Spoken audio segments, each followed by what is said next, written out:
ជំរាបសួរប្រិយមិត្តអ្នកស្ដាប់និងអ្នកទស្សនាជាទីមេត្រីសូមស្វាគមន៍មកកាន់ Channel Cambodian Horror Story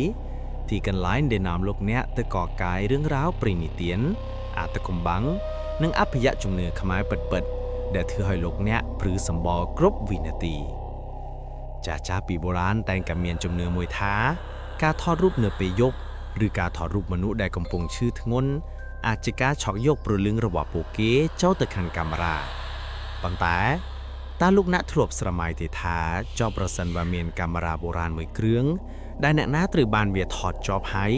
រូបថតនោះនឹងបង្ហាញពីទិដ្ឋភាពនៃសេចក្តីស្លាប់របស់ពួកគេហើយពួកគេពិតជានឹងស្លាប់យ៉ាងអណោចអាធំក្នុងរយៈពេល3ថ្ងៃតើបណ្ដាសាមួយនេះគួរឲ្យរន្ធត់កម្រិតណាថ្ងៃនេះយើងខៀងសូមនាំអារម្មណ៍លោកអ្នកទៅតាមដានសាច់រឿងអត្ថកំបាំងរូបថតសាកសពនិងបណ្ដាសាកាមេរ៉ា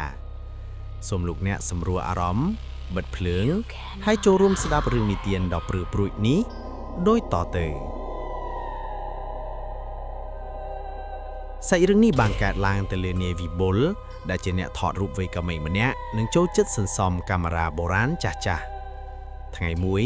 វិបុលបានធ្វើដំណើរទៅលេងខេត្តបាត់ដំបងហើយបានដើរចូលទៅក្នុងហាងលក់វត្ថុបុរាណដ៏ងងឹតនិងស្ងាត់ជ្រងំមួយនៅជ្រុងម្ខាងនៃទូកញ្ចប់ដែលពោពេញដោយធូលី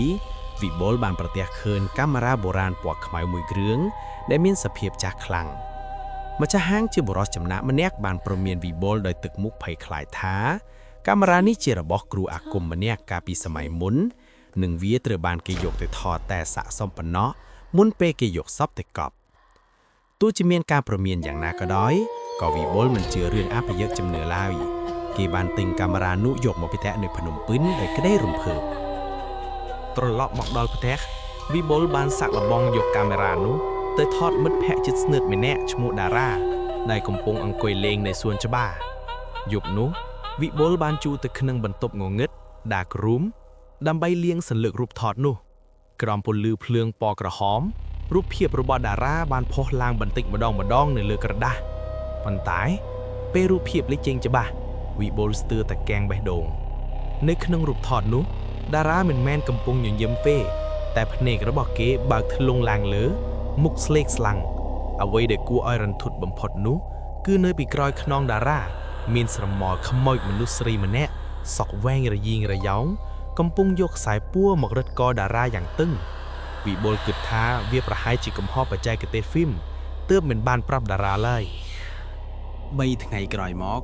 ដំណឹងអកុសលបានមកដល់តារាបានស្លាប់យ៉ាងអាថ៌កំបាំងនៅក្នុងបន្ទប់ទឹកផ្ទះរបស់គេប៉ូលីសបានសន្និដ្ឋានថាតារាបានរអិលជើងដួលហើយខ្សែភ្លើងម៉ាស៊ីនទឹកក្តៅបានរុំរឹតកគេបណ្ដាលឲ្យថប់ដង្ហើមស្លាប់វិបុលរន្ធត់ចិត្តយ៉ាងខ្លាំងពេលដឹងថាសភាពនៃការស្លាប់របស់តារាគឺដូចគ្នាបេះបិទទៅនឹងស្រមោលខ្មោចរឹតកនៅក្នុងរូបថតដែលខ្លួនបានលាងកាលពីយប់នោះវិបុលចាប់ផ្ដើមភ័យខ្លាចកាមេរ៉ាបុរាណនោះគេបានព្យាយាមយកកាមេរ៉ានោះទៅបោះចោលក្នុងធុងសម្រាមនៅក្រៅផ្ទះប៉ុន្តែព្រឹកឡើងពេលគេភ្ញាក់ពីដំណេកកាមេរ៉ាពណ៌ខ្មៅដ៏ចង្រៃនោះស្រាប់តែមកតាំងនៅចំកណ្ដាលតុក្នុងបន្ទប់គេងរបស់គេវិញយ៉ាងអាថ៌កំបាំងដោយមានបន្សល់ទុកនៅស្នាមទឹកសើមនិងក្លិនស្អុយឆ្អាបពេញបន្ទប់យប់បន្ទាប់ដោយសារចង់ដឹងការពិតវិបុលបានសម្រេចចិត្តលាងហ្វីលមួយសន្លឹកទៀតដែលមាននៅក្នុងកាមេរ៉ានោះស្រាប់តាំងពីមុនពេលគេទិញមកពេលរូបថតនោះលេចចេញមកវាជារូបថតរបស់បុរសម្នាក់ដែលត្រូវគេកាត់កស្រាប់តែពេលនោះកាមេរ៉ាបានថតវិបុលដោយឯកវិបុលភ័យញ័រខ្លួនទៅត្រើតប្រញាប់ទាញហ្វីលនោះមកលាងព្រាមពេលរូបថតរបស់វិបុលផុសឡើងគេឃើញខ្លួនឯងកំពុងឈរហូរឈាមពេញមុខហើយនៅពីក្រោយខ្នងគេគឺខ្មោចស្រីសក់វែងកាលពីមុននោះកំពុងកាន់កាំបិតយ៉ាងមុតស្រួចត្រៀមនឹងកាត់ករបស់គេវិបុលដឹងច្បាស់ថា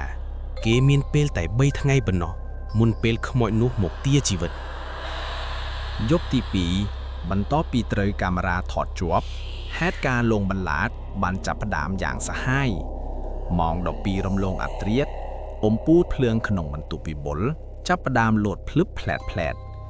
សន្លឹករូបថតរាប់សិបសន្លឹកដែលព្យួរនៅលើខ្សែក្នុងបន្ទប់ងងឹត ចាប់ផ្ដើមហោះប៉ាងរីប៉ាយរំពេចនោះទឹកថ្នាំលាងរូបថតពណ៌ខ្មៅបានហូរហៀចេញពីថាសស្រក់ចុះមកលើឥដ្ឋคล้ายទៅជាស្នាមជើងមនុស្សដើរតម្រង់មុខដល់វិបុលខ្មោចស្រីកាយសាហាវនោះមិនមែនគ្រាន់តែនៅក្នុងរូបថតទៀតទេវាបានលូនចេញពីក្នុងសន្លឹករូបថតដ៏ធំមួយនៅលើជញ្ជាំងពាក់កណ្ដាលខ្លួនរបស់វាជាផ្សែងខ្មៅឯពាក់កណ្ដាលទៀតជាសាច់ឈាមរលួយវាលូនមកកាត់ឥដ្ឋសម្ដៅមករកវិបុលដោយកៅភ្នែកក្រហមឆ្អៅប្រលឹងអញជារបស់អញចូលមកនឹងកាមេរ៉ានេះមកវិបុលស្រែកវង្វេងវង្វាន់រត់ទៅទាញញញួរដែកបំរុងនឹងវាកំទេចកាមេរ៉ាបុរាណនោះចោលព្រោះគេគិតថាបើកាមេរ៉ាបែកខ្មោចនោះនឹងបាត់ទៅវិញពេលគេលើកញញួរវាកណ្ដាលលែនកាមេរ៉ាប្រាំងអ្វីដែលគួរឲ្យរន្ធត់បំផុតបានកើតឡើងកាមេរ៉ានោះមិនបែកទេតែវាបែកជាមានឈាមស្រស់ស្រស់ហូរពុះកញ្ច្រោយចេញពីកញ្ចក់លែនហាក់ដូចជាគេវាចំមុខមនុស្សខ្មោចស្រីនោះបានស្ទុះមកចាប់ច្របាច់កវិបុលរឹតយ៉ាងខ្លាំងរហូតដល់វិបុលថប់ដង្ហើមភ្នែកចាប់ផ្ដើមឡើងសវិបុលខំប្រឹងប្រែងកម្លាំងចុងក្រោយទាញកាមេរ៉ាដែលកំពុងហូរឈាមនោះគប់ទម្លុះបង្ឲ្យកញ្ចក់ធ្លាក់ទៅក្រោមដីគ្រាន់តែកាមេរ៉ាធ្លាក់បែកខ្ទេចខ្ទីដល់ដីវិញ្ញាណខ្មោចស្រីនោះក៏ស្រែកលាន់រំពង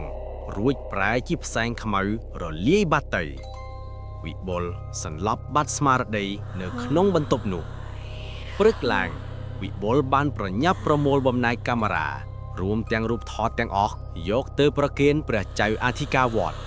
ព្រះតេជគុណបានប្រាប់ថាកាមេរ៉ានេះធ្លាប់ត្រូវគេប្រើដើម្បីថតសាកសពតៃហោងហើយវិញ្ញាណរបស់ពួកគេត្រូវជាប់ឃុំនៅក្នុងនោះលោកតាអាចារ្យបានរៀបចំគំនរអស់និងសូត្រធម៌បងសកលរួចបោះបំណែកកាមេរ៉ានោះចូលទៅក្នុងភ្លើងដ៏សន្ធោសន្ធៅពេលភ្លើងឆេះ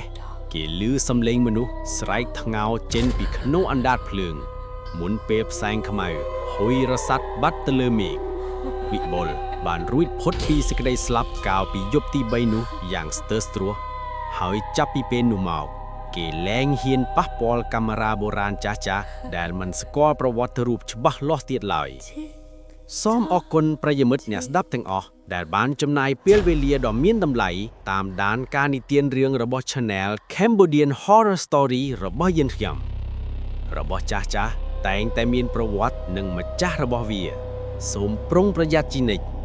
កុំភ្លេចចុច like និង Subscribe ផងណារាត្រីសួស្តី